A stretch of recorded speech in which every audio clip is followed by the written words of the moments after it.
Sebelum berlanjut ke HP gaming 3 jutaan, Nidia mau ngebahas salah satu hal di dunia persmartphonean yang bisa dibilang aib lah. Jadi gini, untuk menarik konsumen menggunakan produk smartphone yang dibuatnya, beberapa produsen smartphone berlomba-lomba untuk mengeluarkan inovasi untuk smartphone rilisannya.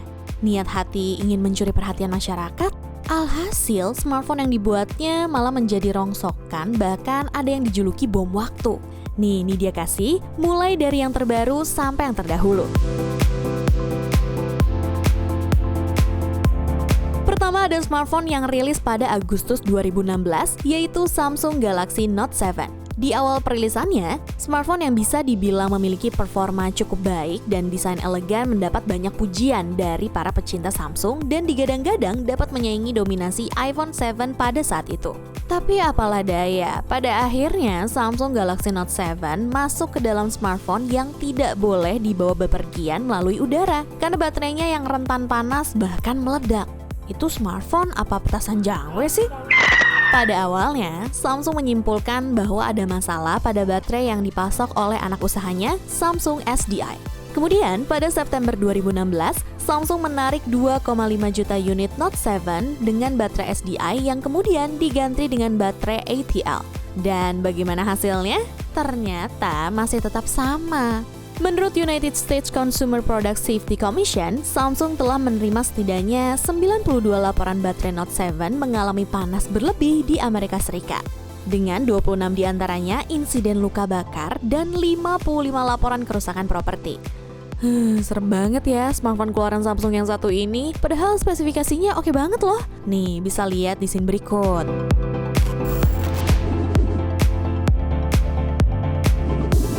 Di tahun 2011 ada Acer AE+Y. Kalau dari namanya terdengar kurang meyakinkan ya.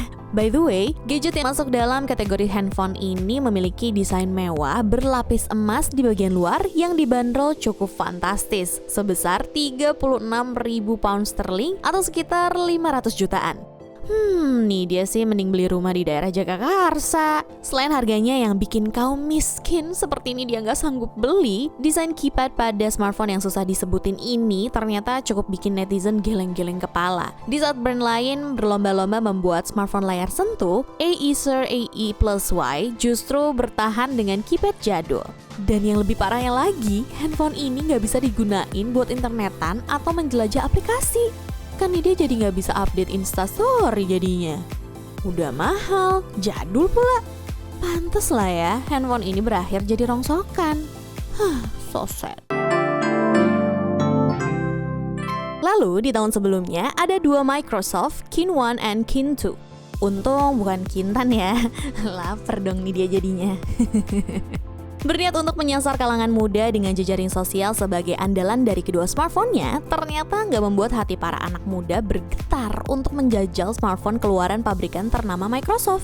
Bahkan banyak kabar yang beredar kalau kedua smartphone besutan Microsoft ini hanya laku sebanyak 500 unit. Masih kalah sama Asia Slang yang laku ribuan unit guys. Harus bangga kita sama produk lokal.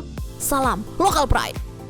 Selain fiturnya yang dirasa tidak memiliki keunggulan, ternyata ada hal lain yang dirasa jadi penyebab penjualan dari kedua smartphone ini anjlok loh.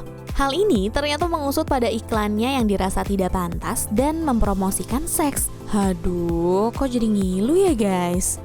Untuk spesifikasi lengkapnya ada di sini berikut.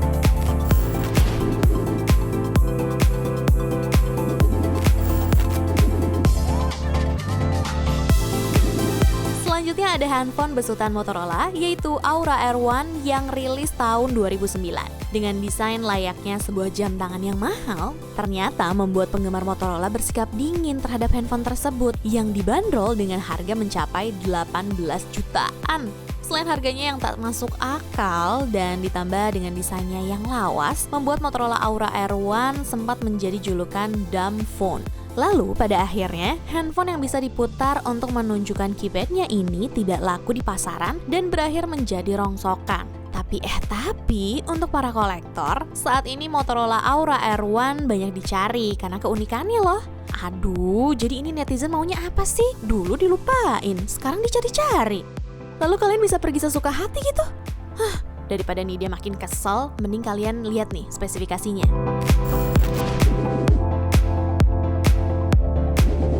Merupakan handphone layar sentuh yang dikembangkan oleh perusahaan teknologi bernama Research in Motion atau RIM, ternyata nggak membuat BlackBerry Storm berhasil menarik minat pada konsumen untuk membeli handphone yang rilis pada tahun 2008 ini. Walaupun terbilang canggih di zamannya karena sudah menggunakan sistem layar sentuh, faktanya layar sentuh dari BlackBerry Storm tidak terlalu responsif dan seringkali mengalami lag gitu. Karena hal inilah yang membuat para konsumen lebih baik berdiam diri di rumah ketimbang keluar lalu membeli handphone satu ini. Untuk spesifikasinya ada di sini berikut.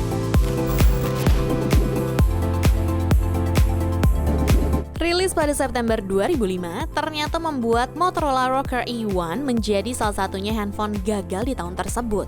Walaupun sudah berinovasi sekreatif mungkin, mulai dari handphone pertama yang terintegrasi dengan layanan pemutar musik iTunes milik Apple, sampai desain candy bar-nya yang mirip dengan iPod milik Apple, tetap aja nggak membuat para konsumen mau mengeluarkan uang untuk Motorola Razr E1. Memang kalau dilihat sekilas iklannya, handphone ini diperuntukkan banget buat para pengguna yang suka dengan musik ya, Facebook Mania. Dan kalian tahu kenapa handphone ini nggak laku di pasaran?